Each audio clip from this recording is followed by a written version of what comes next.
L'audience est ouverte.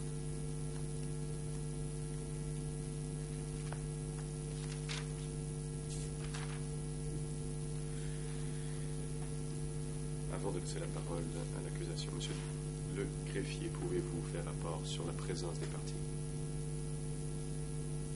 ainsi que des personnes citées à comparaître par la Chambre? Le greffier. Monsieur le Président, toutes les parties sont présentes, à l'exception du Conseil international de Yengsari, Maître Michael Carnavas, qui est absent sans avoir donné de raison pour cette absence. Quant à l'accusé Yengsari, lui, il est dans la cellule de détention temporaire.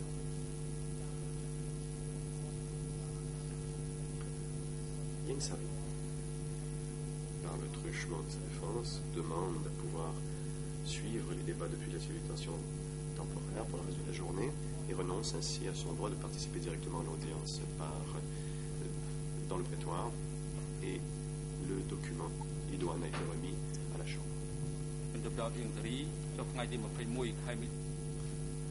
Le Président, merci.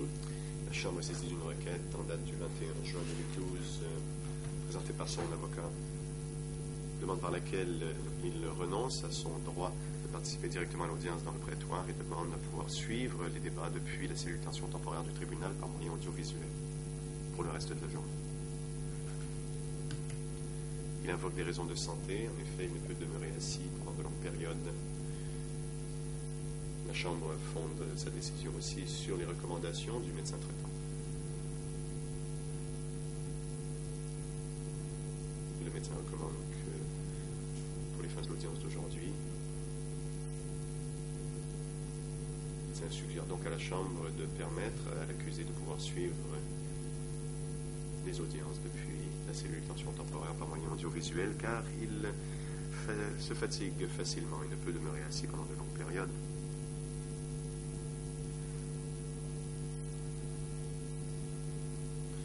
Comme Yengsari a déjà présenté cette demande de pouvoir suivre les débats depuis la cellule de détention temporaire par moyen audiovisuel,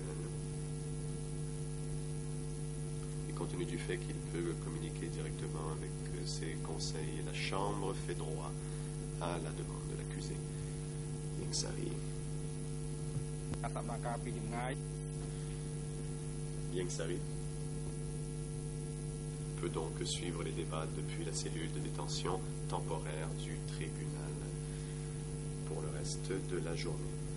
La Chambre enjoint maintenant les services techniques d'assurer le lien audiovisuel pour le reste de la journée.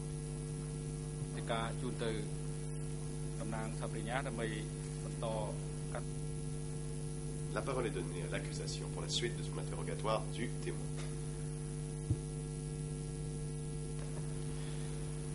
Thank you, Mr. President. Good morning, Your Honors. Le procureur, merci, Monsieur le Président.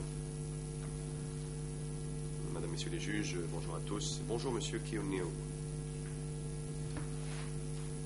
Nous savons que vous êtes venu de loin pour votre comparution et nous apprécions fortement vos efforts pour aider la Chambre à découvrir la vérité.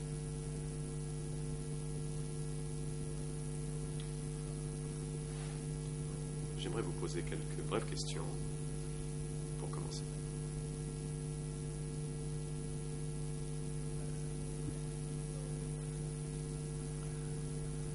Des questions sur la période précédant l'année 1975 pour préciser certaines de vos réponses, et ensuite nous pourrons discuter de ce que vous avez vu de 1975 à 1979.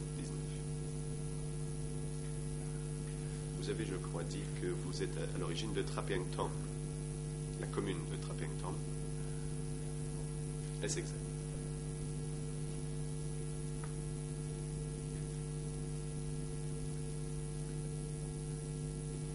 Réponse. En effet, je viens de Trapeaington.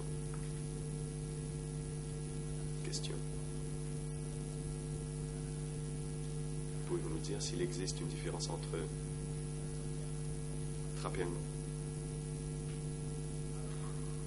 entre la commune de Trapeaington Chung et une autre dont l'interprète n'a pas saisi le nom. ខ្ញុំពីខាងដើមនេះចាប់ដើមនិយាយអត់បានសំគួរដល់វិធានដូច្នេះសូមបកក្រោយ Réponse. Je regrette si j'ai mal répondu aux questions du président hier. J'aimerais apporter une précision car j'ai mal compris hier en raison de mes soucis de santé. Je souffre d'insomnie et j'ai beaucoup de choses qui me tracassent. Et je ne parvenais pas à bien me concentrer hier lorsqu'on me posait des questions. Parfois, je m'exprime avec confusion. Pourriez-vous, je vous prie, répéter votre question pour que je puisse vous donner une réponse précise? Le procureur. Merci. Bien sûr, et sentez-vous bien à l'aise, monsieur le témoin, de nous dire si vous ne sentez pas bien. Je crois comprendre qu'il existe deux communes avec un nom qui se ressemble, une du nom. Il y a Trapeang Thom Tuong et l'autre Trapeang Thom Chong. C'est deux communes différentes. Dans laquelle des deux avez-vous grandi?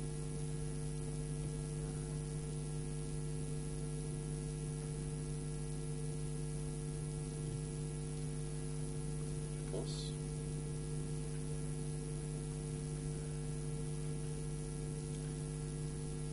Je suis né. Quand je suis né, la commune de Trapeang Thom était la seule. Par la suite, elle a été scindée.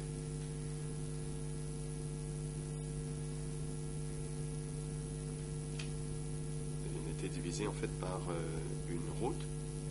Donc il y avait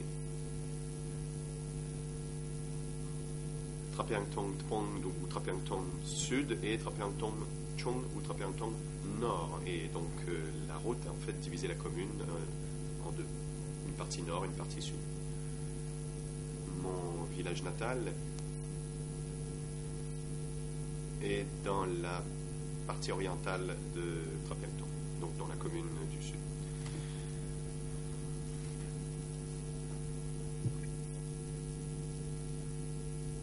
Réponse. La question. Je vous remercie pour ces précisions. Tamok, lui, était-il du même endroit ou venait-il d'ailleurs? ស្រុកកំណើតគាត់នៅក្នុងឃុំស្រពាំងធំ Réponse. Il est né dans la commune de Trapeang Thom. Il vient de la commune de Trapeang Thom Tbong. Donc au sud.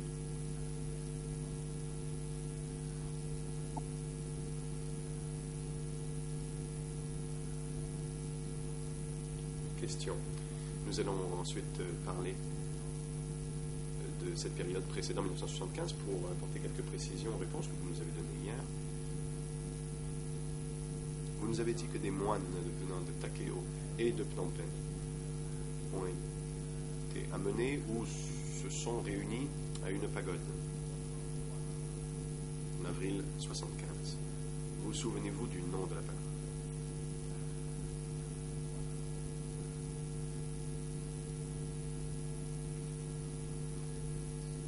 Réponse.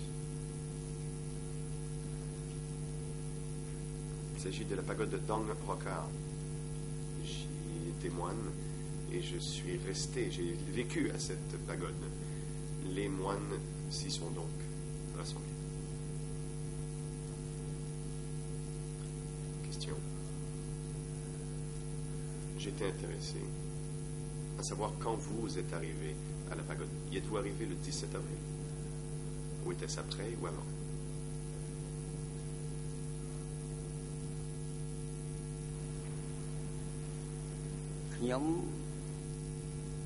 Réponse.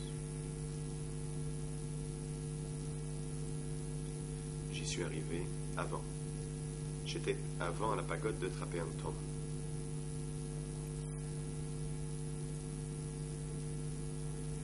Je suis allé par la suite à la pagode de Dang Rokar.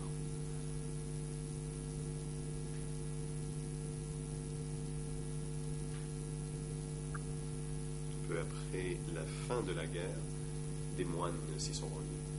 Mais j'y étais avant eux, en fait. Question. Merci. Et pourquoi avez-vous quitté votre pagode pour vous rendre à celle d'Angkor?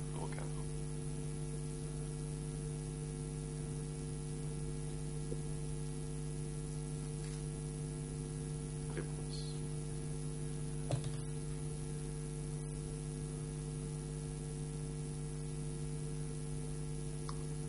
À cette époque, on nous a dit que l'Angkar nous avait demandé d'aller à la pagode d'Angkor. Je ne me souviens pas du nom des personnes qui nous ont dit cela, mais c'était des représentants de l'Angkar et qui nous ont donné de telles instructions. Question. Si je comprends bien, et vous me corrigerez bien sûr si je me trompe, mais peu avant le 17 avril, on a dit à des moines de différentes pagodes de se rendre à la pagode d'Angkor.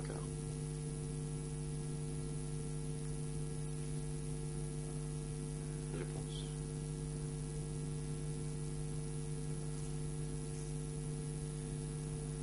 Je ne saurais dire à propos des autres moines, mais nous sommes tous allés à la pagode. Et quand je suis arrivé à Angkor, j'ai remarqué que d'autres moines s'y rendaient aussi.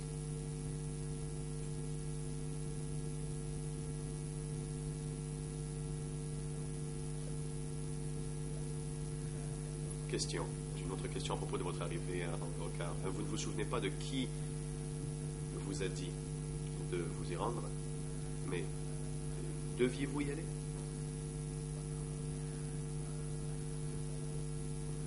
Aviez-vous le choix de rester à la pagode où vous y étiez déjà?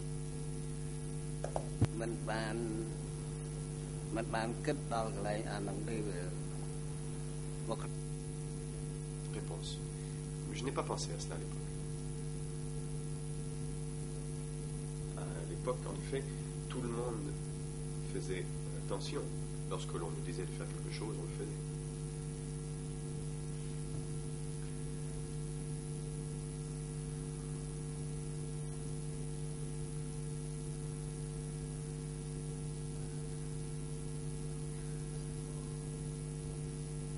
Que quand j'étais jeune et que nous sommes passés par plusieurs étapes dans la guerre et que nous devions planter l'arbre Kapok et qu'il fallait garder le silence sur d'autres questions et s'occuper de ses propres affaires.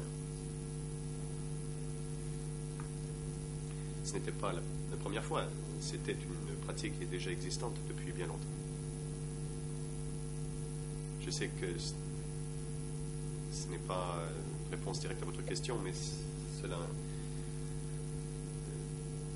vous donne du contexte.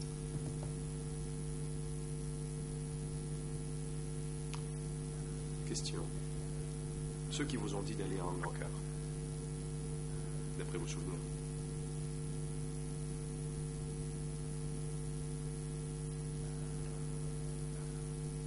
d'où venaient-ils? Étaient-ils des gens de la République Khmer? Ou étaient-ce des représentants des Khmer rouges ou un autre groupe?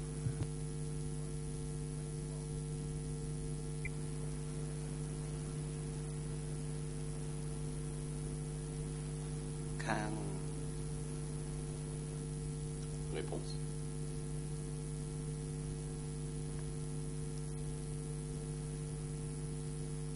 Ils étaient membres du mouvement révolutionnaire Khmer Rouge, connu sous le nom de Front. Question. Je vous remercie.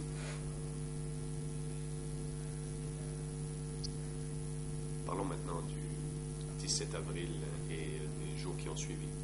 Vous souvenez-vous de combien de moines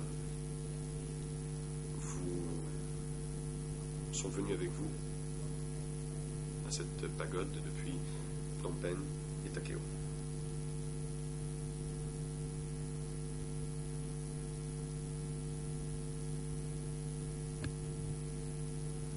Réponse.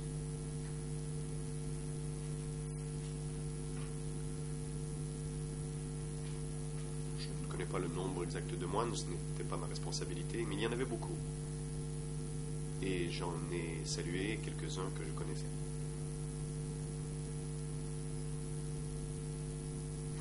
Quant au nombre exact de moines, je ne le sais pas. Je ne suis pas historien. Je n'étais pas celui qui s'occupait de cette logistique de toute façon. Question. Bien sûr, sentez-vous bien à l'aise de ne nous parler que de ce que vous avez vu et ce que vous avez vécu.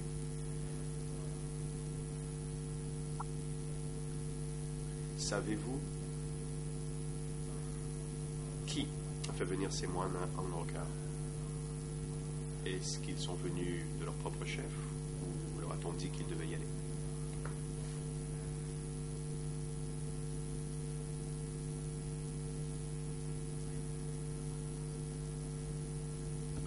Réponse.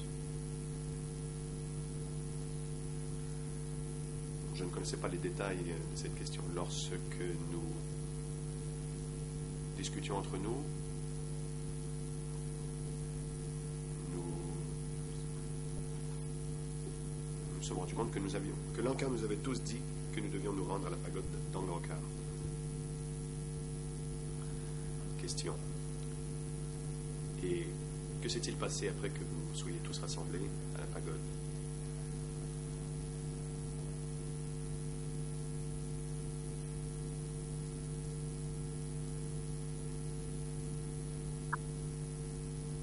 Réponse.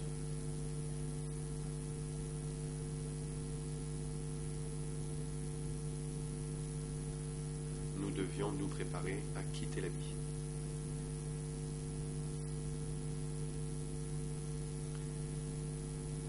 J'ai donc quitté l'habit avec beaucoup d'autres moines. Il y en avait beaucoup de moines, et je ne pourrais vous dire combien exactement. Question. Quand vous dites que vous deviez vous préparer à quitter l'habit, pourquoi sentiez-vous que vous deviez le faire?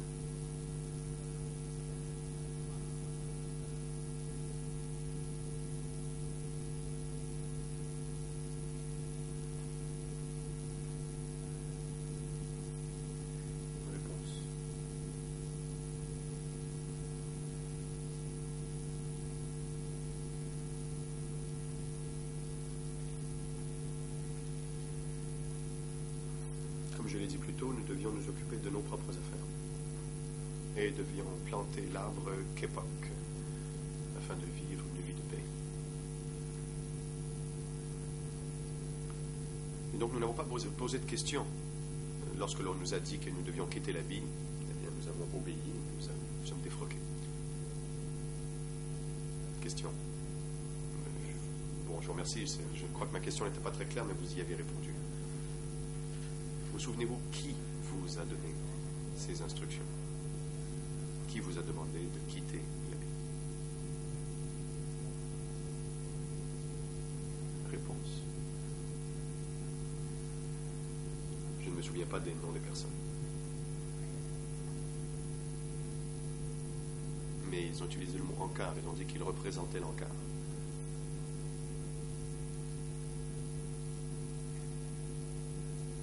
Mais par mon observation, c'était des milices locales.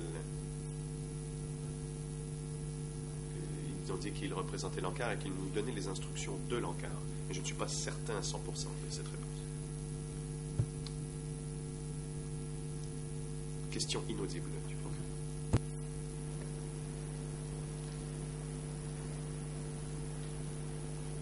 And just to avoid any Le procureur, afin d'éviter toute confusion. Faites-vous référence ici au Khmer Rouge ou à un autre groupe?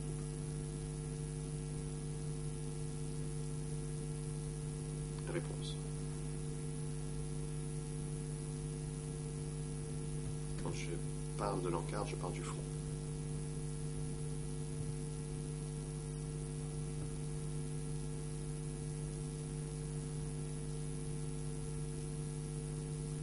À cette époque, la guerre était déjà terminée et les résidents de Phnom Penh avaient déjà quitté la ville. C'était le seul groupe qui restait.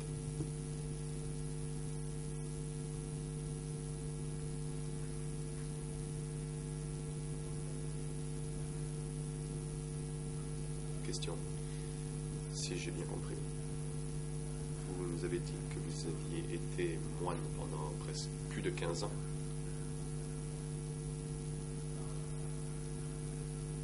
Comment vous sentiez-vous face à la possibilité de quitter la vie?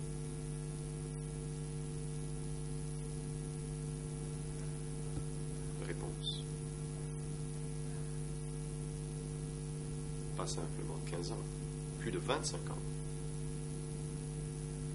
Depuis en fait la colonie française, depuis 1954. Jusqu'en 1975.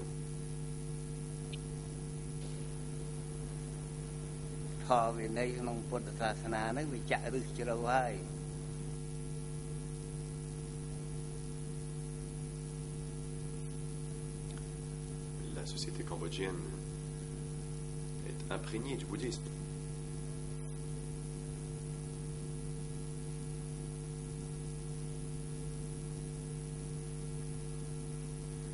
Nous essayons de pratiquer le bouddhisme, mais si nous n'avions pas le droit de le faire, nous devions obéir. J'avais à l'époque 42 ans.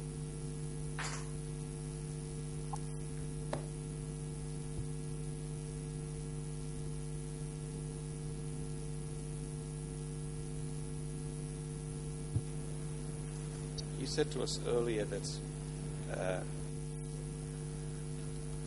Question. Vous nous avez dit que beaucoup de moines,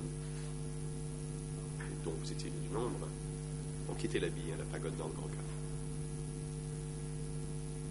Qu'est-il arrivé à ceux qui ne l'ont pas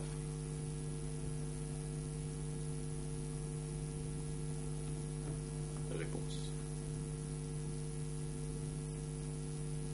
Vous dites si ils ne quittaient pas la vie, mais je n'ai pas pensé à cela à l'époque.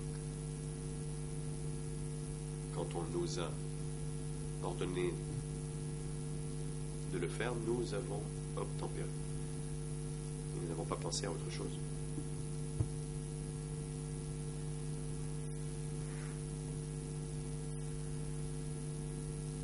Question.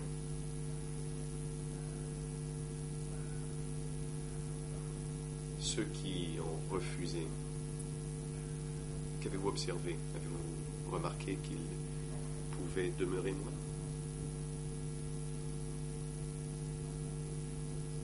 Réponse.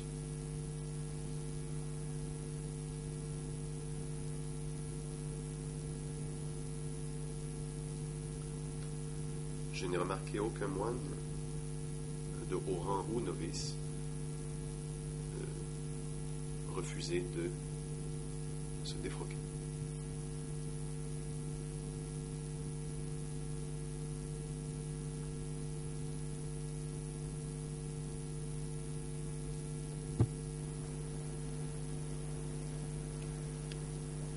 so just to then clarify. Question. À des fins de précision, est-ce que cela veut dire que tous les moines à Angkor ont quitté les lieux?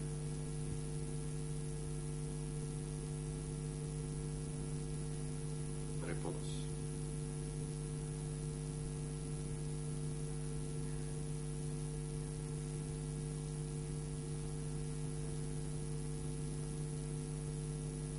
J'ai suivi les ordres qu'on m'a donnés et je n'ai pas remarqué que quelqu'un ait refusé. On a fait ce que l'on nous avait dit de faire. Question. J'ai d'autres questions brèves sur ce même sujet. Après avoir quitté la vie, à votre connaissance, restait-il d'autres moines dans la région? Ou est-ce que tous les moines que vous avez vus, que vous connaissiez, ont quitté la vie?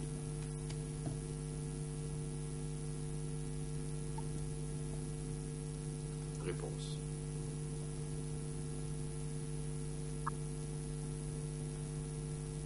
Vous parlez d'une pagode De quelle pagode parlez-vous? Question.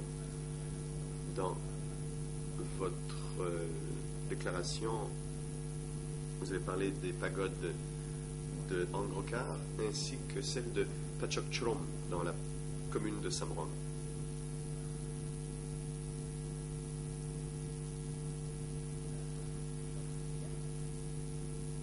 Réponse.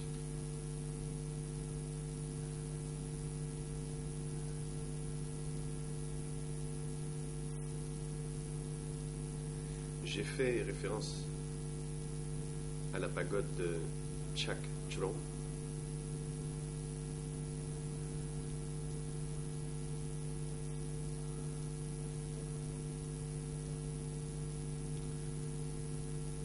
Après que je sois parti, on m'a dit que les moines avaient reçu l'ordre d'aller à la pagode de Chakchrom, mais moi j'avais déjà quitté la pagode où j'étais.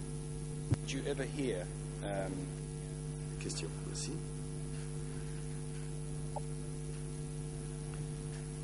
Et avez-vous entendu quoi que ce soit à propos des moines qui sont allés à la pagode de Pachokchrom?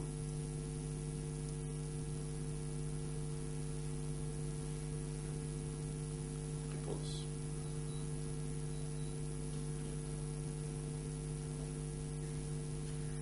C'était du oui-dire. Je l'ai entendu de la bouche de quelqu'un qui se l'est fait dire par quelqu'un d'autre.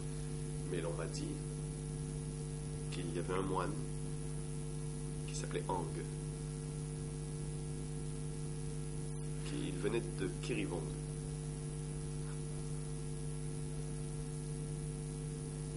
Ce que j'ai entendu dire est que, et par la suite, en fait c'est plus tard, il y a 5 ans, j'ai rencontré quelqu'un de Kirivong. Il m'a dit que ce moine avait reçu l'ordre de quitter l'habit, mais il a refusé et il s'est pendu. Mais je ne l'ai entendu que récemment en rencontrant cette personne de Kirivong quand je suis venu à Phnom Penh. C'est donc une information qui m'est venue sur le tard. Question. Merci.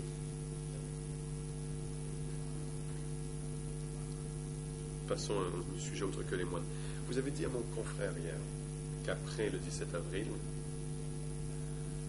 les gens pouvaient pratiquer leur religion dans une certaine mesure. Pouvez-vous nous parler des limites ou de cette pratique limitée du bouddhisme après avril 1975?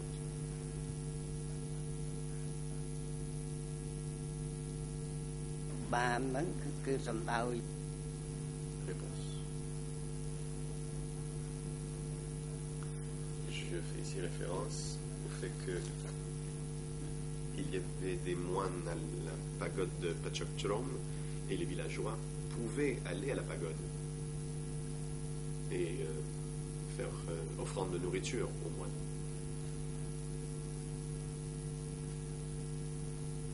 Avant qu'ils quittent la vie. Voilà donc cette pratique limitée à laquelle je faisais référence. Question. Je vous remercie. Je sais que c'était il y a longtemps, mais vous souvenez-vous,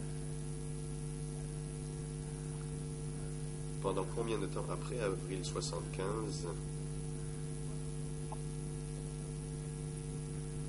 pendant combien de temps après avril 75, les gens pouvaient-ils se rendre à la pagode de Pachokchrom pour cette pratique limitée? Réponse. Je ne saurais dire la date exacte. J'aurais dit peut-être 1 an après, peut-être 2, mais pas plus, je crois. and do I Question. D'après ce que vous avez répondu, est-ce qu'après cette année, les moines qui restaient ont été défroqués et les gens n'ont plus pu aller à la pagode? Est-ce exact?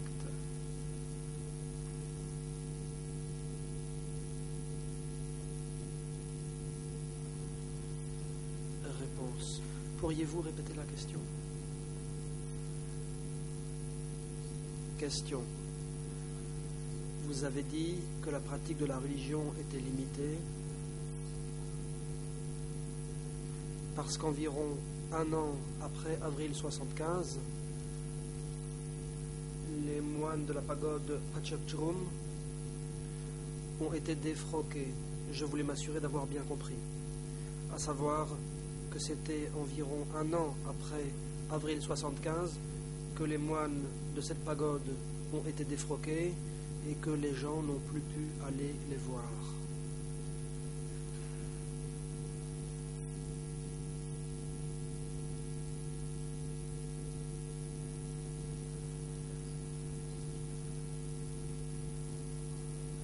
Réponse. Pour dire les choses simplement, comment les gens pourraient-ils aller à la pagode s'il n'y avait pas de moines?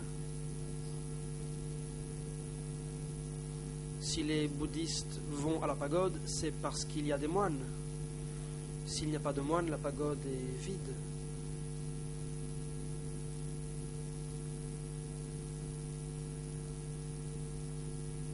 Voilà.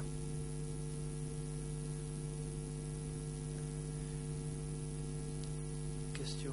J'ai une ou deux questions sur d'autres aspects du bouddhisme. Les gens n'ont pas pu aller voir les moines, mais à votre connaissance, pouvaient-ils d'une autre manière pratiquer leur religion à la maison, en famille?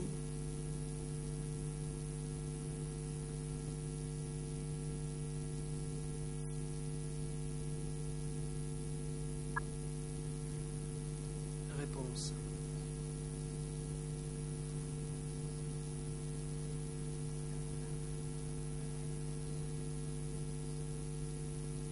Personnellement, je continue de pratiquer le bouddhisme.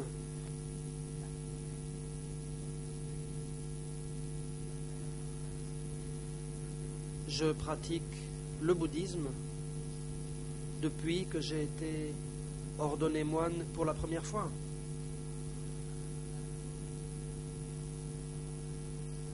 Je n'ai jamais dû en parler à qui que ce soit, ce n'est que récemment que j'en ai parlé à d'autres, mais les gens savent que je continue de pratiquer le bouddhisme et qu'à l'époque, j'avais continué de pratiquer le bouddhisme.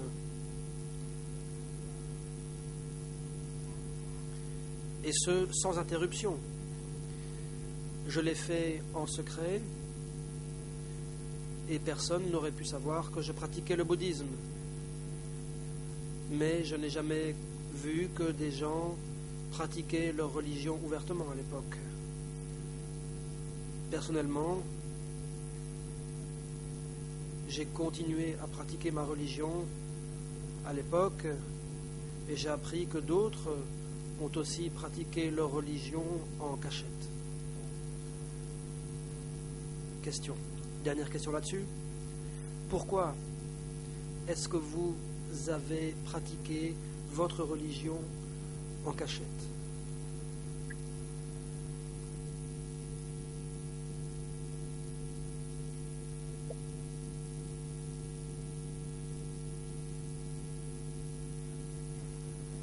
Réponse. Il n'y a pas vraiment de raison. Je suis simplement fidèle au bouddhisme, je suis croyant.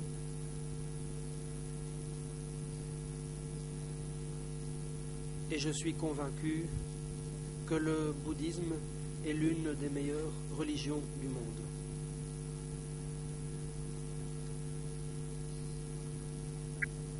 Il y a des centaines de livres qui ont été écrits sur le bouddhisme, sur le Dhamma. Ces livres ont été traduits, notamment par le patriarche suprême Laichunat.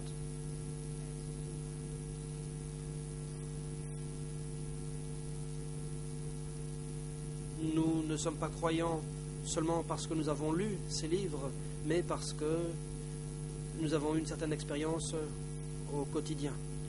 Question. Je voudrais préciser ma question. Merci pour cette réponse. Et ma question était la suivante. Pour quelle raison ne pratiquiez-vous pas votre religion ouvertement? Bien entendu, vous vouliez continuer de pratiquer, mais pourquoi ne pouviez-vous pas le faire ouvertement?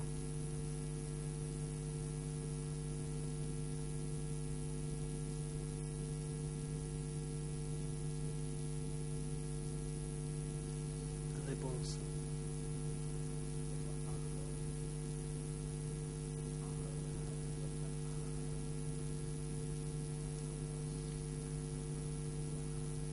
Encore une fois, tous les moines ont été défroqués. Comment aurions pu nous opposer? Comment aurions-nous pu pratiquer notre religion ouvertement en l'absence de moines? Tout le monde avait abandonné et je n'ai pas eu le courage de le faire ouvertement.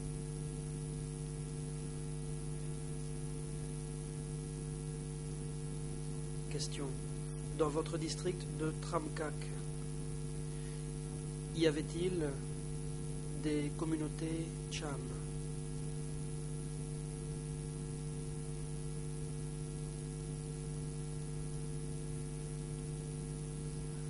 Réponse. Je ne suis pas certain. Cela étant, je sais qu'il y avait quelques Cham à Domdijk. C'était les Cham de Domdijk. Je crois qu'ils travaillaient comme forgerons, mais il n'y avait pas de grande communauté Cham.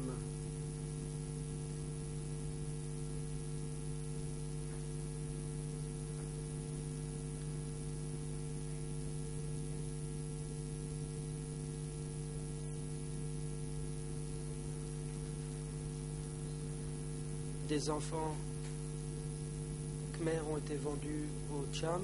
Les Cham étaient à l'est de la pagode, voilà ce que je sais. Question.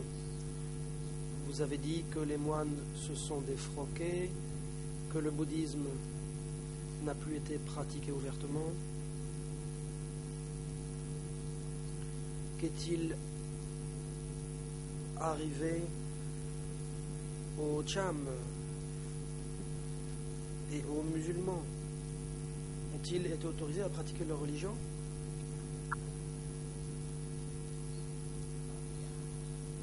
Réponse. Je n'en sais rien.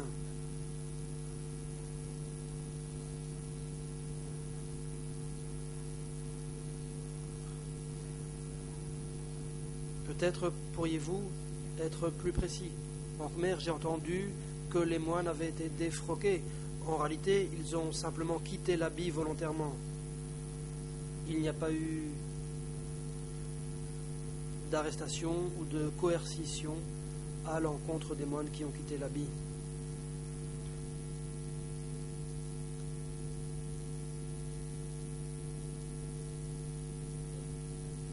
Question.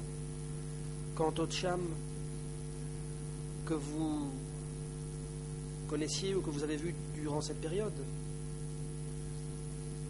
est-ce qu'ils continuaient de pratiquer leur religion, à votre connaissance? Si vous ne le savez pas, il suffira de l'indiquer.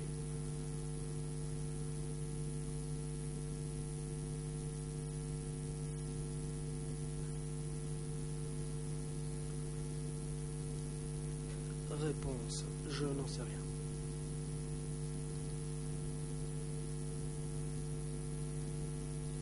Question.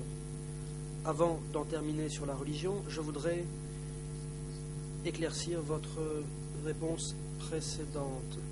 Je pense que vous avez dit que personne n'a forcé les moines à quitter l'habit.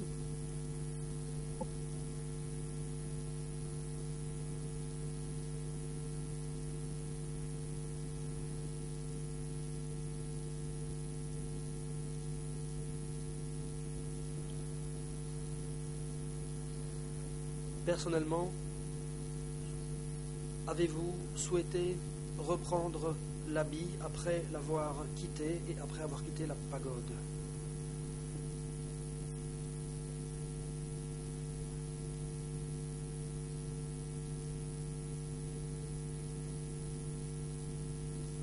Réponse.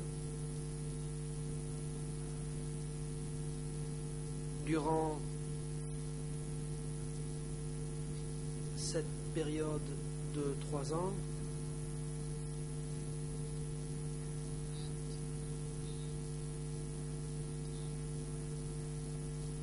je n'ai pas voulu reprendre l'habit. Quand j'ai quitté l'habit, j'avais 42 ans. Je me suis marié, j'ai eu des enfants. Et donc, on ne peut pas faire des hypothèses du style « qu'est-ce qui serait passé si j'avais repris l'habit ?» parce que j'avais une famille. Avant de quitter l'habit,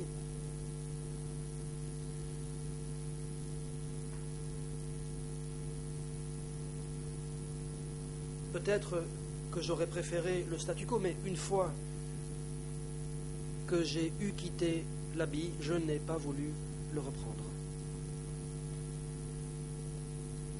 L'accusation. Merci.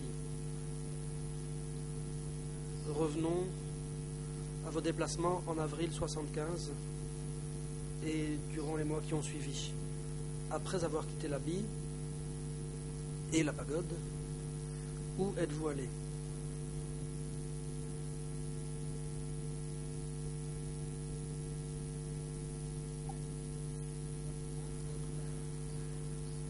Réponse. Tout d'abord, je suis allé chez ma mère.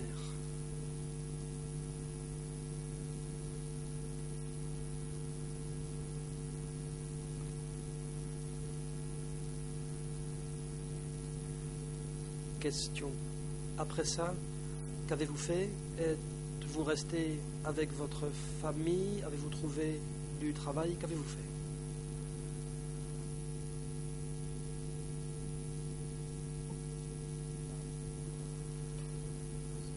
Réponse.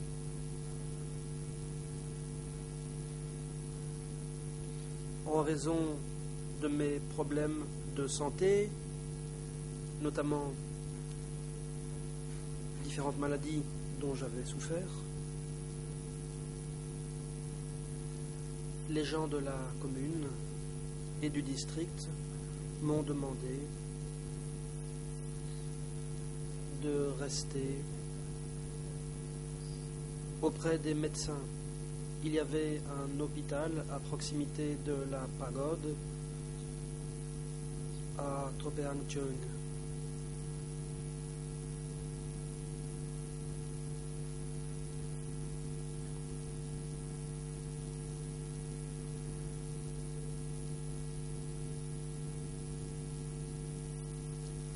Question. Hier,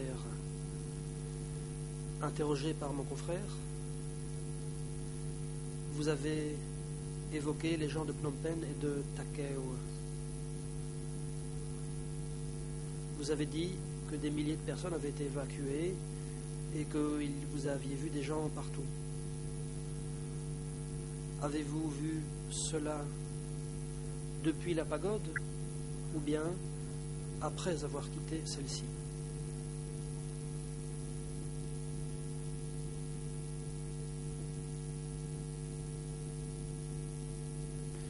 Le président. Témoin, veuillez attendre. La parole est à la défense de Nunchia. Maître Pestman. Merci, Monsieur le Président. Bonjour. Peut-être que je ne me souviens pas correctement, mais je crois me souvenir qu'hier, ce témoin a dit qu'en réalité, il n'avait pas vu les gens. Il avait entendu des gens parler de ces gens. Et apparemment, ce qu'il avait dit au co-juge d'instruction a été corrigé. C'est ainsi que j'ai interprété cette déposition. L'accusation. Je pense que le témoin a fait ce commentaire. Par la suite aussi, il a décrit les personnes évacuées et il a prononcé la phrase que j'ai citée. J'ai cité pratiquement mot pour mot. Je suis bien sûr prêt à demander au témoin s'il a vu des évacués et on pourra poursuivre à partir de là. Monsieur le témoin, revenons en arrière. Durant votre séjour à la pagode, le 17 avril 1975 et les jours suivants, ou bien après avoir quitté la pagode, avez-vous vu des gens venus de Phnom Penh et Takeo?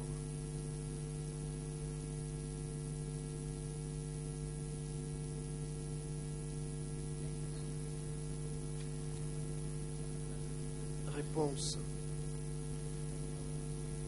Je les ai vus même avant d'avoir quitté l'habit.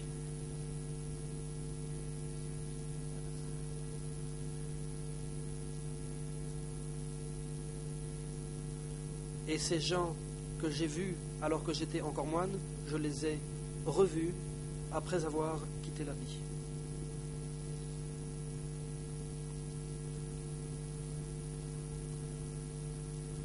Question. Vous avez dit que les gens de la commune et du district vous avaient dit de rester à un hôpital local.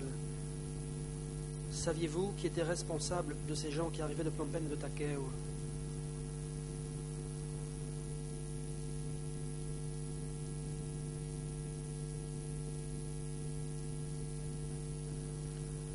Réponse.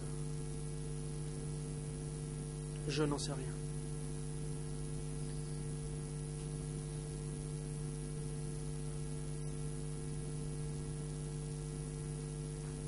Nous entendions parler de l'encart, on ne citait jamais le nom des individus. Dans le district et la province, il y avait un comité, mais tout le monde parlait de l'encart.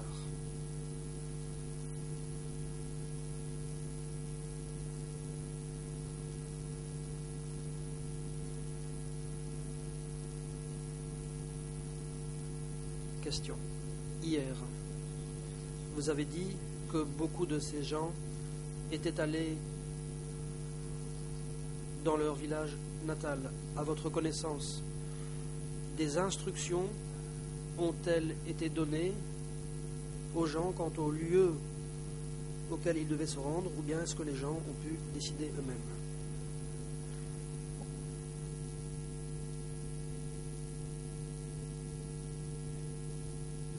Réponse.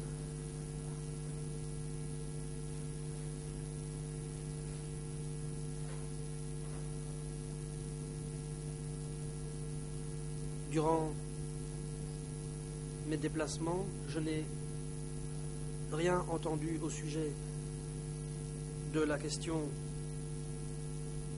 des lieux de logement. À l'époque, les gens pouvaient aller où ils le souhaitaient. Question. Mais hier, vous avez dit que les villages et les communes avaient reçu les évacués, y compris des milices. S'agissait-il des mêmes milices qui avaient donné pour instruction aux moines de quitter l'habit, ou bien s'agissait-il d'autres gens?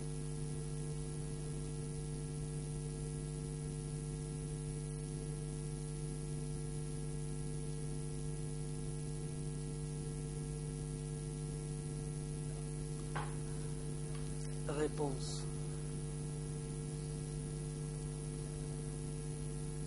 Je n'ai pas vu ça personnellement, j'ai entendu d'autres en parler, il y avait beaucoup de monde.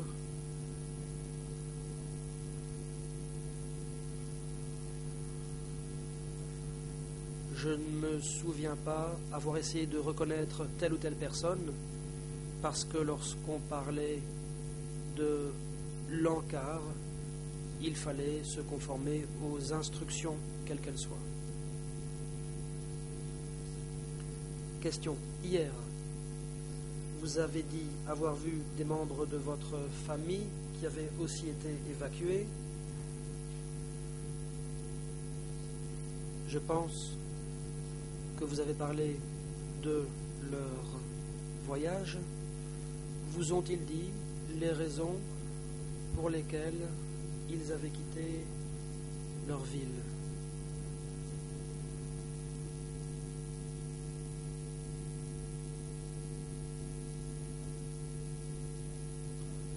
Réponse.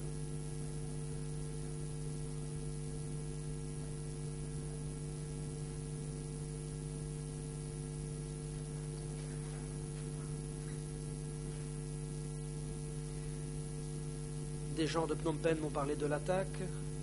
Ils ont dit que les gens avaient dû partir.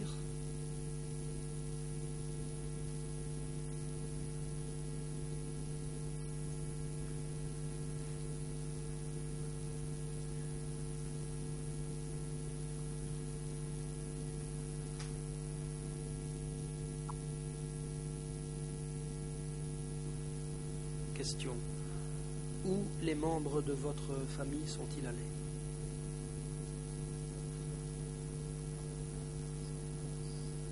Réponse. Ils sont allés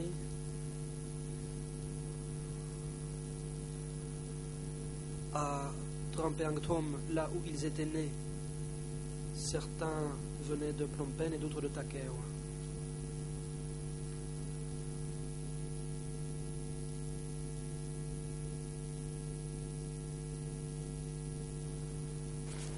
And after people went, Question. Après que les gens sont allés dans leur village natal,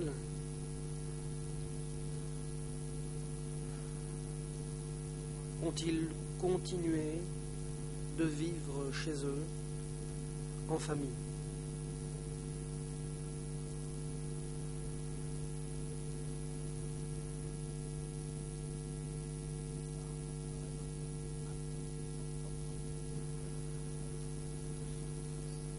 Réponse.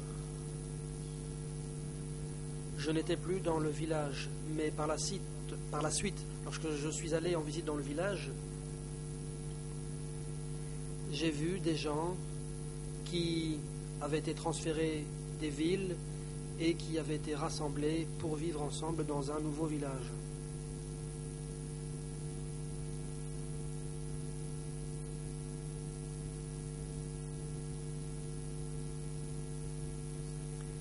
Question. Hier, à mon confrère, vous avez dit qu'à un moment, des coopératives avaient été mises en place. Est-ce que ces coopératives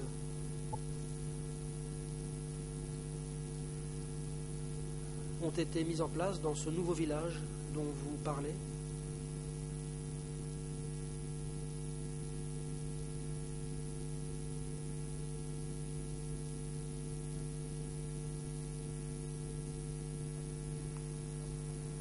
Réponse.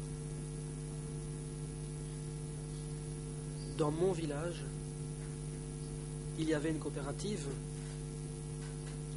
mais je ne suis pas resté dans la coopérative parce que je suis parti du village. Je l'ai simplement appris lorsque je suis allé dans mon village en visite. Là, j'ai appris que les gens avaient été rassemblés pour vivre dans une coopérative. Question. Tous les gens de votre village vivaient-ils dans cette coopérative ou bien seulement une partie de ces gens?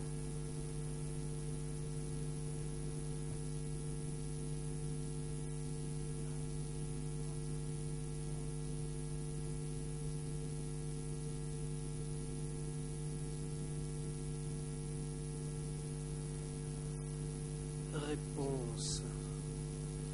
Pourriez-vous répéter la question? Question. Bien sûr. Vous dites que dans votre village, il y avait une coopérative. Est-ce que tous les gens de votre village ont vécu dans cette coopérative? Ou bien est-ce que certaines personnes vivaient ailleurs?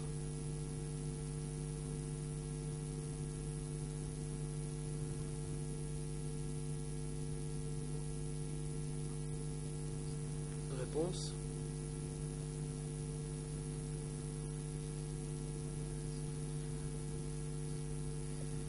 Des gens des ministères ou des unités vivaient séparément. Quant aux villageois, ils vivaient dans la coopérative.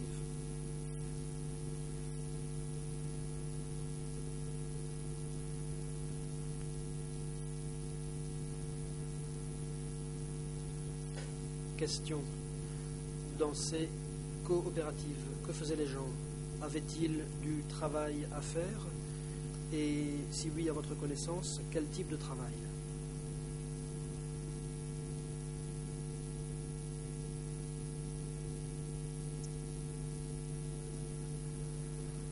Réponse. Ils ne faisaient rien de nouveau. Ils cultivaient. C'était les activités habituelles, mais désormais, cela se faisait collectivement. La différence, c'était que désormais, c'était collectif.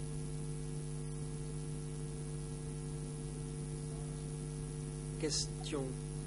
À votre connaissance, les gens pouvaient-ils décider de ne pas vivre dans une coopérative?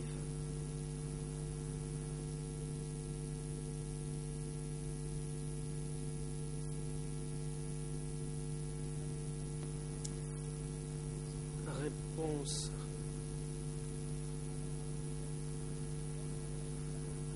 J'ai ma petite idée là-dessus. Je n'ai vu personne vivre en dehors des coopératives. Les gens des ministères pouvaient décider de vivre à l'extérieur des coopératives, mais pas les villageois. Ça, c'est mon point de vue personnel. Il y avait des chefs de communes ou de coopératives qui pouvaient vivre à l'extérieur de la coopérative. Question. Ces chefs de communes, par qui avaient-ils été nommés? Le savez-vous?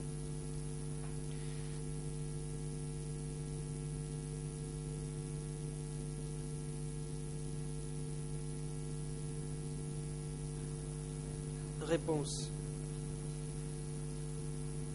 À l'époque, l'encart désignait les gens à différents postes, mais on ne connaissait pas les noms. On disait toujours que tel ou tel avait été nommé par l'encart. Question. Là où vous étiez, d'après vos souvenirs, a-t-on annoncé les changements en ce qui concerne les conditions de vie de la population?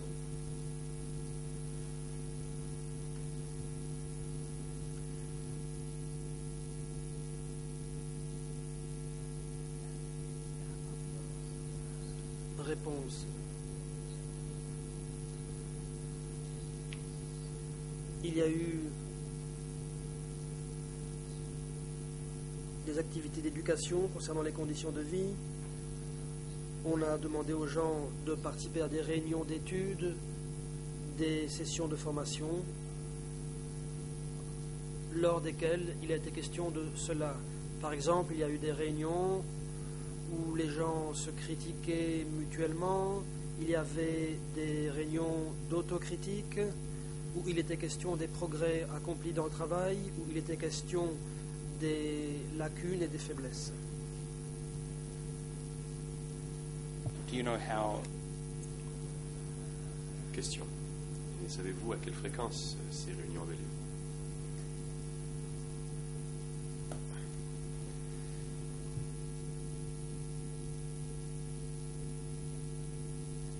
Réponse.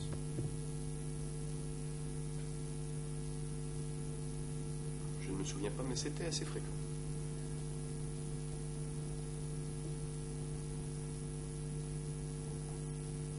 On a aussi convoqué des moines, des réunions aux 2 semaines. Pour ce qui est des gens ordinaires, il y avait des réunions fréquentes, mais je ne me souviens pas exactement. Donc, les moines étaient convoqués à des réunions régulièrement. បកពិសោធន៍ការងារធ្វើកន្លងមកហើយតើមានចំណុចខុស Question. Le témoin poursuit.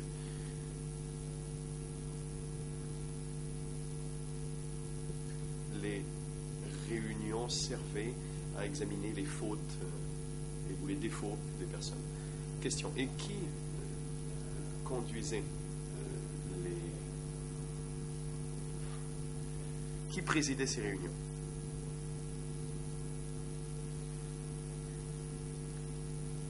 Réponse. Au village, c'était le chef du village. Et si c'était au niveau de la commune, c'était le chef de commune.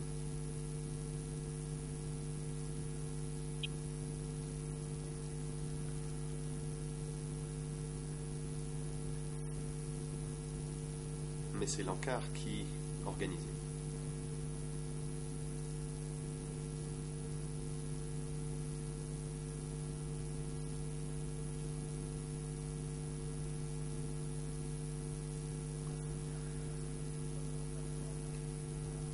Question. Vous souvenez-vous de ce qui est arrivé aux gens qui travaillaient pour l'Ancien Régime dans les autorités locales au district de Tramcock? Vous souvenez-vous de ce qui leur est arrivé après avril 1975?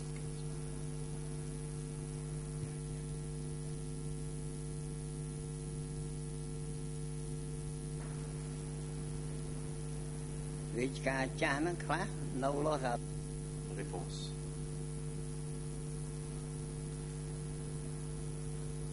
Pour ce qui est des membres de l'Ancien Régime, certains sont toujours en vie.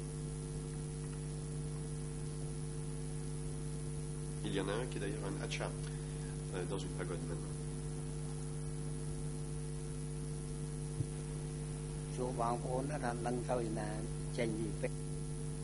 Certains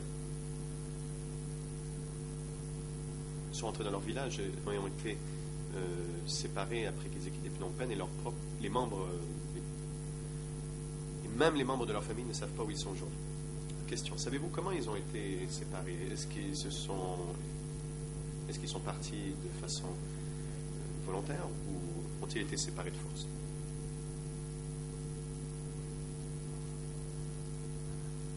Réponse.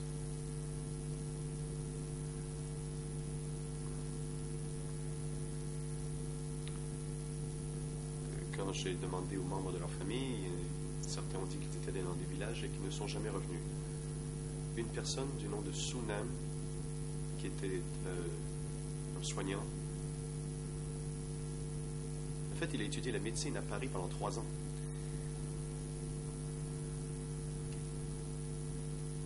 Donc, quand j'ai posé des questions à sa famille, on m'a dit qu'il a disparu depuis.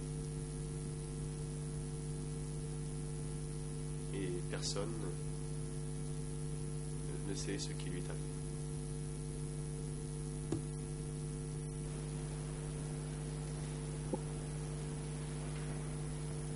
A last question on that issue. Between that time and now, did you ever hear any additional information? Question. Et avez-vous d'autres informations sur ces anciens fonctionnaires ou responsables qui ont disparu pendant la période?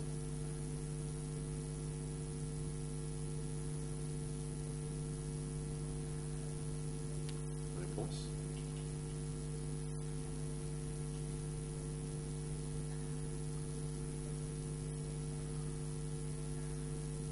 Ce que j'ai entendu dire, c'est la même chose que ce que les millions de Cambodgiens du pays savent. Ce sont des informations qui ont circulé comme rumeurs dans nos pays. Je n'ai pas d'informations directes.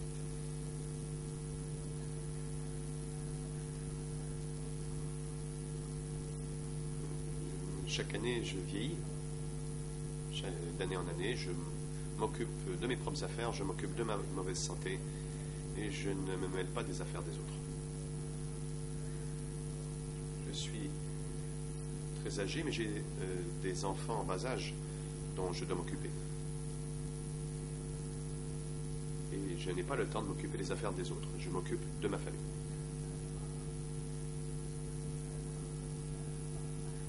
Et je suis un pratiquant bouddhiste. Je respecte donc la pratique. Le président. Oui, je vous remercie, monsieur le témoin, mais veuillez répondre aux questions qui vous sont posées de façon précise. Veuillez limiter vos réponses à ce que l'on vous demande.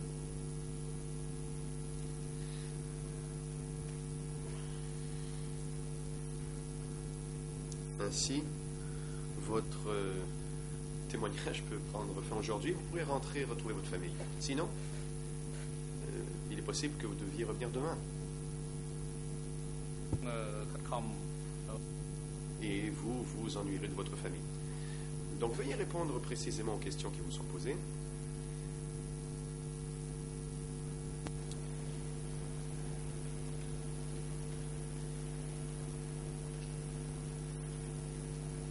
Mr. New, if we return just with one more question. Le procureur. Monsieur Neu, si l'on pouvait revenir au sujet de ces réunions où il y avait des formations, des critiques et d'autocritiques. D'après vos souvenirs.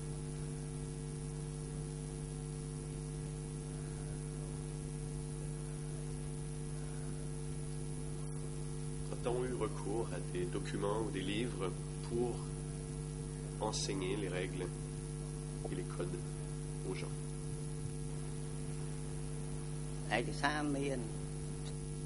Réponse. Oui, il y avait des documents. Question. Et puis vous souvenez-vous de quel type de document il s'agissait?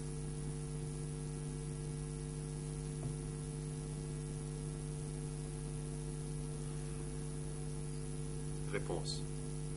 Non, je ne m'en souviens pas bien. Mais il y avait beaucoup de documents. Cela fait bien longtemps que je n'y ai pas pensé. Question. Vous souvenez-vous du nom d'un magazine, l'Étendard révolutionnaire? D'après vos souvenirs, était-ce quelque chose que l'on a montré?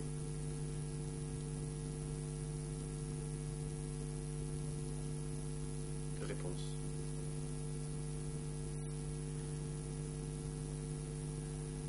J'ai entendu parler d'étendard révolutionnaire, mais cela, je l'ai entendu dans une chanson. On en parlait.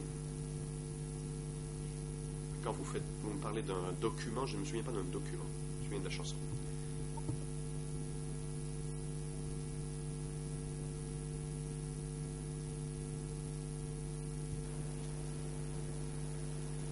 And one last question on this. Question. Oui, j'ai une dernière question sur ces formations. Vous souvenez-vous si, là où vous étiez, si l'on avait demandé aux gens de rédiger leur biographie?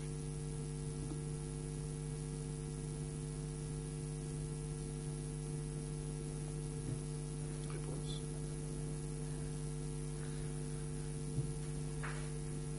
Je ne sais pas pour les gens ordinaires, mais ceux qui travaillaient devaient rédiger leur biographie. Question. Vous a-t-on jamais demandé d'en rédiger une?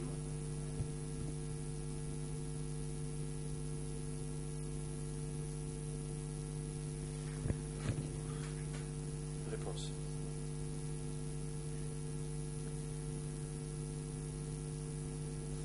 On ne m'a pas demandé de rédiger une longue biographie. Non. Car beaucoup d'entre eux me connaissaient.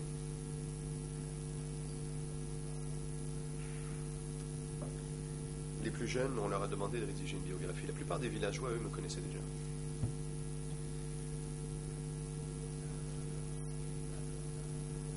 Question.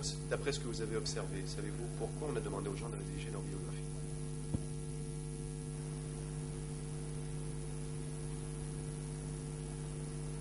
មូលហេតុជាផ្លូវការ Réponse. Pour ce qui était de toute raison officielle, je ne sais pas. Question. Et savez-vous à qui les biographies avaient été remises?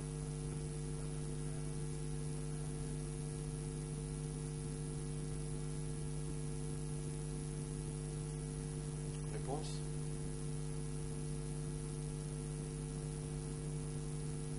Je ne savais pas. Comme j'ai dit plus tôt, tout était en lien avec l'encart, donc les biographies ont été envoyées, elles aussi, à l'encart. Question. Merci.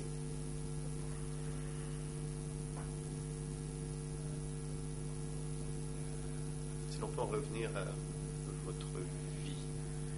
Vous avez dit que les gens de la commune et du district vous avaient demandé de rester avec les médecins dans un hôpital local.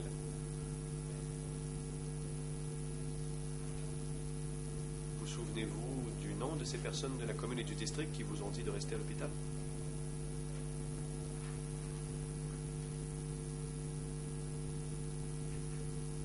Réponse.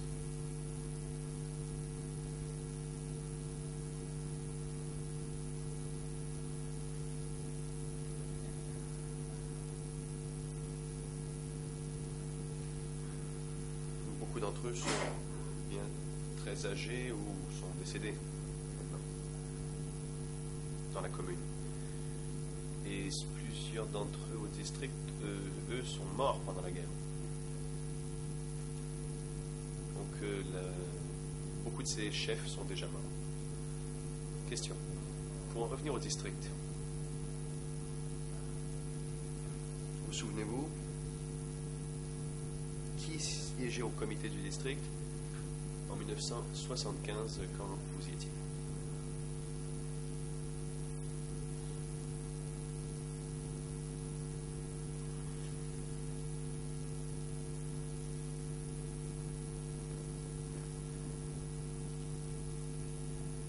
Réponse. Kut et Chai siégeaient au comité du district. Mais les deux sont morts. Kut, il aurait 80 quelques années aujourd'hui, et Chai aurait plus de 100 ans aujourd'hui.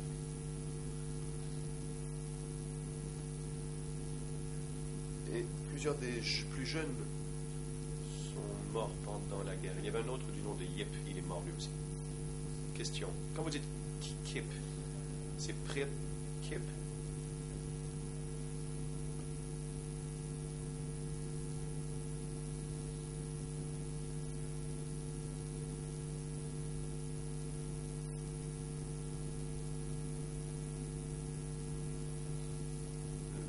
Allez-y.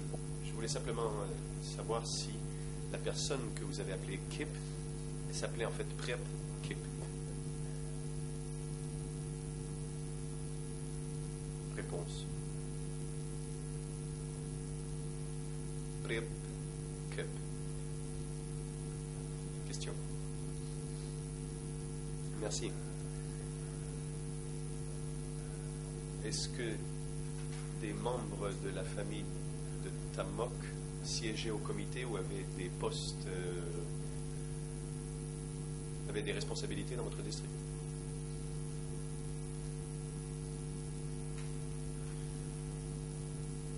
Réponse.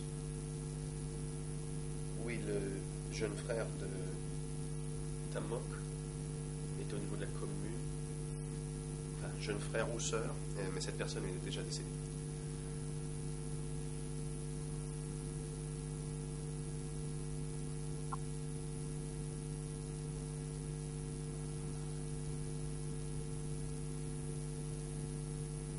Je pense que plusieurs jeunes frères de Tamok sont déjà décédés. Question. Je vous remercie.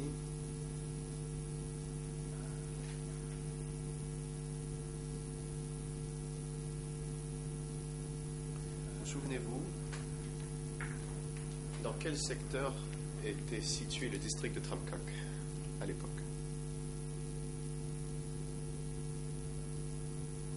Réponse. Tramcock était dans le secteur 13.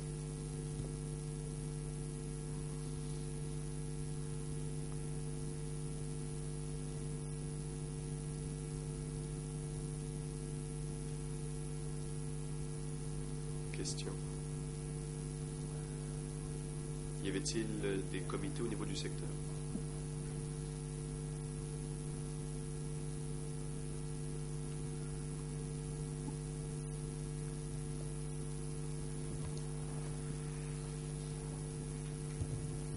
Réponse.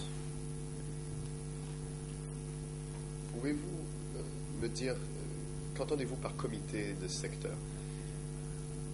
Le procureur. En effet, pardon. Vous avez dit plutôt qu'il y avait un comité qui s'occupait du district et un comité qui s'occupait de la commune. Et je voulais savoir s'il y avait un comité qui s'occupait du secteur. Réponse. Oui, il existait un comité de secteur.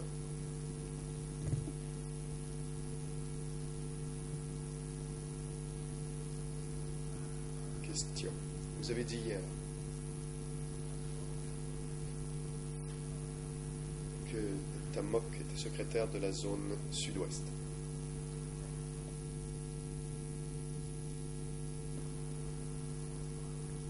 D'après vos souvenirs.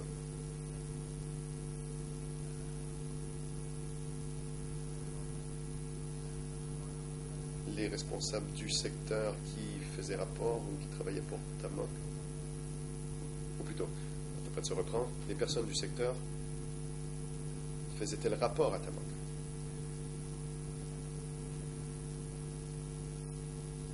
Réponse. Je ne sais pas s'il était secrétaire officiel du secteur. C'était du ressort de l'échelon supérieur. Mais nous étions à l'échelon inférieur et nous en avions entendu parler.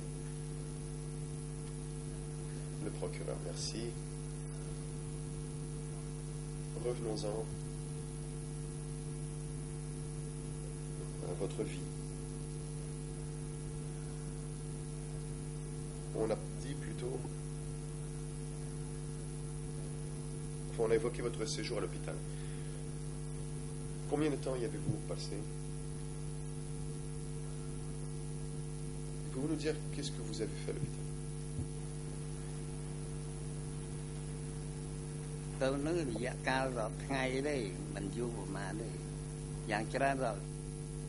Réponse. Je ne suis pas resté là-bas très longtemps. C'était pendant quelques jours, mais pas des mois ou des semaines, des années. C'était une période très courte.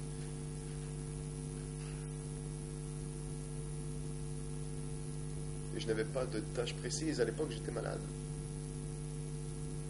Question. Vous dites... Après avoir quitté l'hôpital, où êtes-vous allé?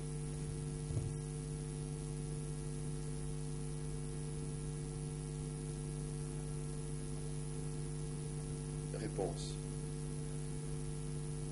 Après que je sois parti, je suis allé vivre près de Tamok.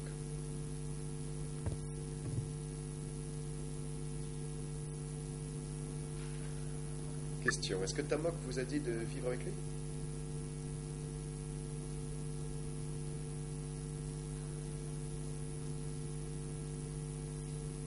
Réponse. Oui, il m'a appelé, il m'a demandé de venir vivre proche de lui.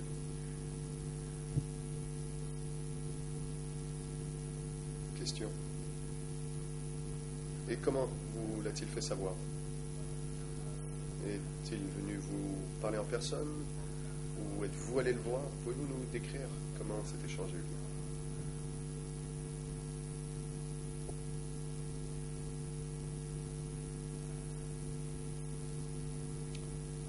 Réponse. Il a dit au comité de la province, un membre du comité de la province du nom de Saum. Saum, et lui est venu me dire. Mais Saum est mort maintenant. Question. Est-ce le Saum, le secrétaire du secteur 13?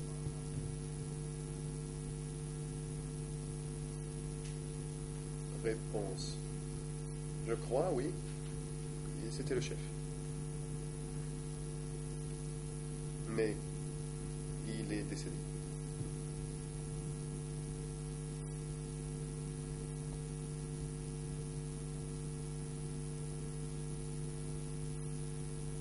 Question. Étiez-vous surpris que Tamok demande à vous voir? Vous lui avez-vous demandé pourquoi il voulait vous voir?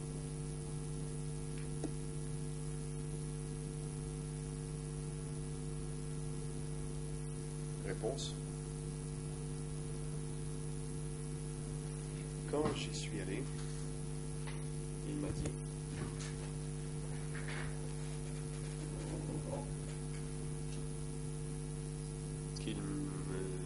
il voulait que je travaille avec la monnaie. Je lui ai dit que j'avais peur de travailler avec de la monnaie parce que j'avais peur que si venait à disparaître, j'aurais des problèmes. Mais, vous dire honnêtement, je n'ai jamais même touché un seul billet. Il n'y avait pas encore de monnaie en circulation. Question. Et où êtes-vous allé voir Tamok?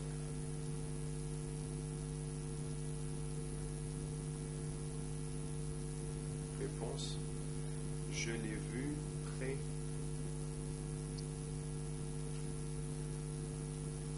de Kampong Kantuot, près de la rivière Kantuot.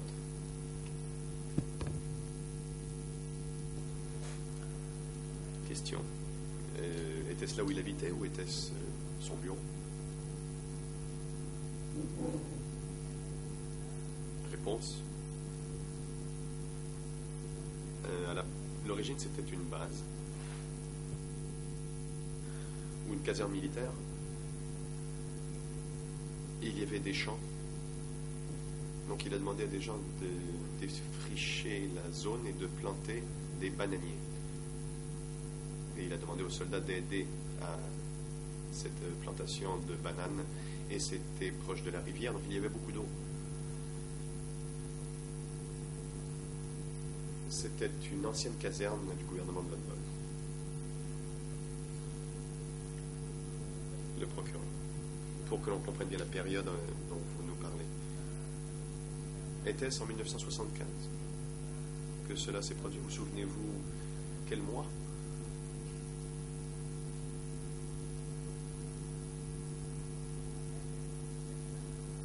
Réponse. Je pense que c'était déjà en 1976. Voilà. Enfin, à la fin 75, au plus tôt.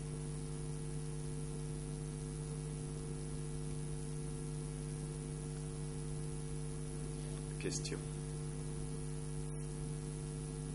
Donc, vous dites que vous n'avez jamais eu à toucher de billets de banque, mais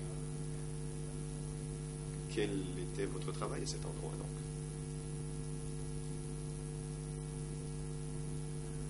Réponse. Je n'ai pas eu de tâches très importantes. J'ai aidé à compter les outils.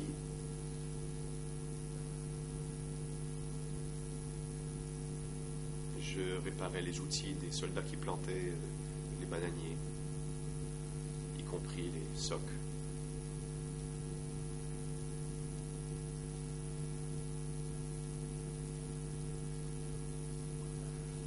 Question. Et Tamok résidait-il à cet endroit alors que vous y travailliez?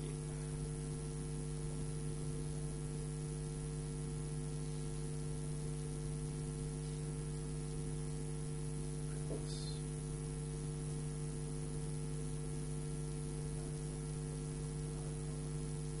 Inaudible. Le procureur, je n'ai pas entendu votre réponse.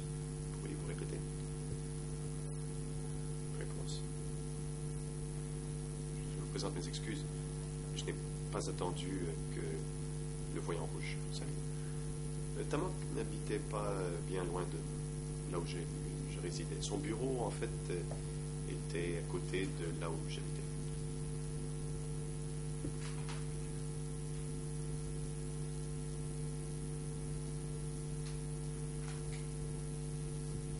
Question.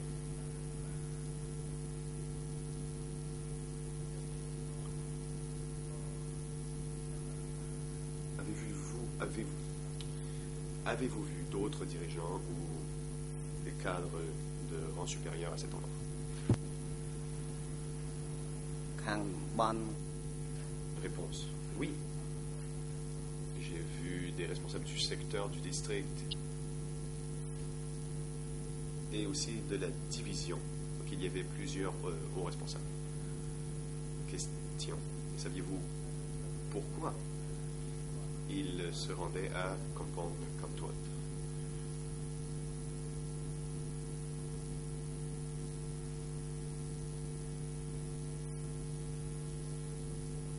Réponse.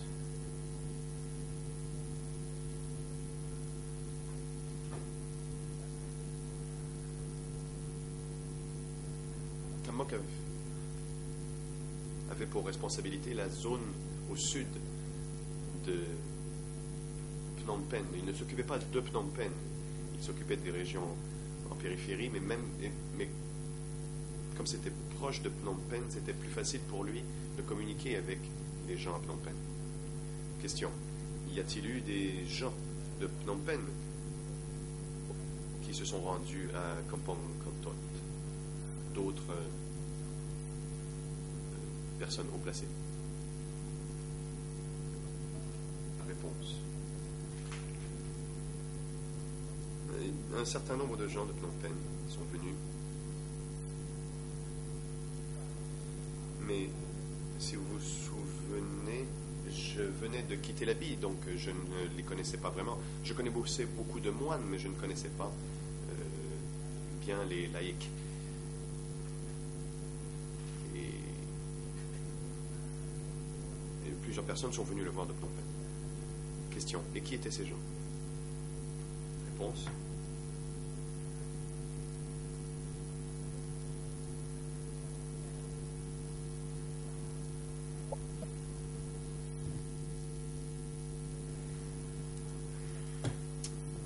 Je ne l'ai pas vu.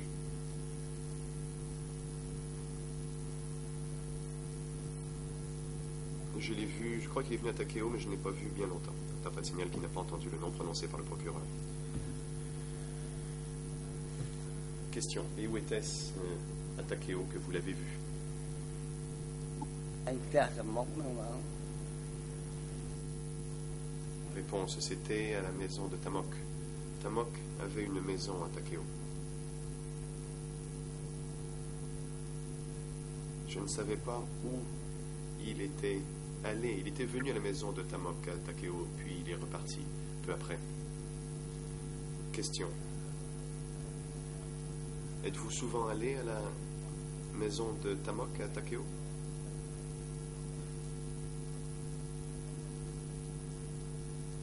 Réponse. Je n'étais pas bien loin de la maison de Tamok. Thank you.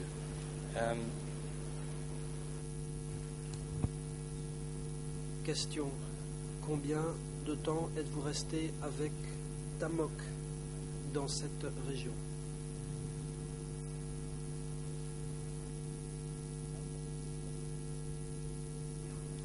Réponse. Je ne suis pas resté longtemps.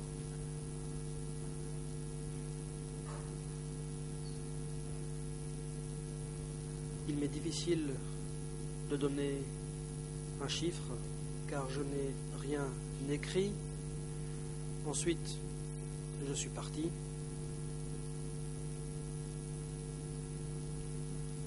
Question. Après avoir quitté l'endroit où vous travaillez avec Tamok, où êtes-vous allé?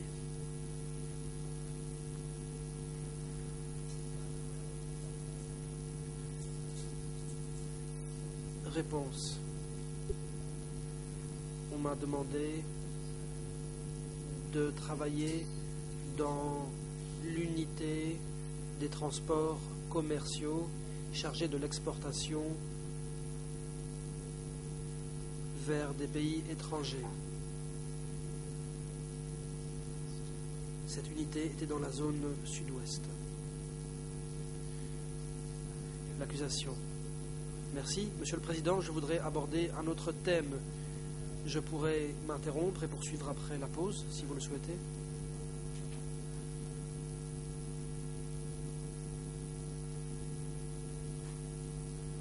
Le Président, je vous remercie. La parole est au juge Lavergne. Oui. Merci, Monsieur le Président. Je crois qu'il est nécessaire pour des questions de transcription de préciser de quel personnage il était question lorsque le témoin a parlé d'une visite dans la maison de Tamok. Parce qu'en français, nous n'avons pas entendu de qui il s'agissait, qui était venu rendre visite à Tamok. Donc je crois qu'il serait important que nous puissions savoir quel était ce personnage. Thank you, Judge Lavergne. L'accusation. Merci, Monsieur le juge Lavergne. Si le Président m'y autorise, je pourrais poser cette question au témoin. Monsieur Niot, si vous avez entendu le juge Lavergne, en français, on n'a pas entendu le nom de la personne qui est venue chez Tamok à Takeo. Pourriez-vous répéter ce nom, s'il vous plaît?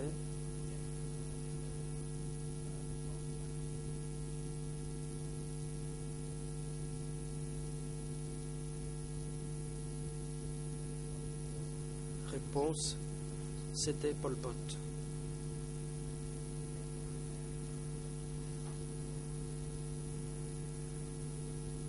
Il l'a rencontré brièvement à Takeo. L'accusation, merci. Le Président, merci, Monsieur le témoin. Le moment est venu de suspendre l'audience. Les débats reprendront dans 20 minutes, c'est-à-dire à 11h moins 10. Huissier d'audience, veuillez apporter votre assistance au témoin pendant la pause et le ramener dans le prétoire pour 11h moins 10. Suspension de l'audience.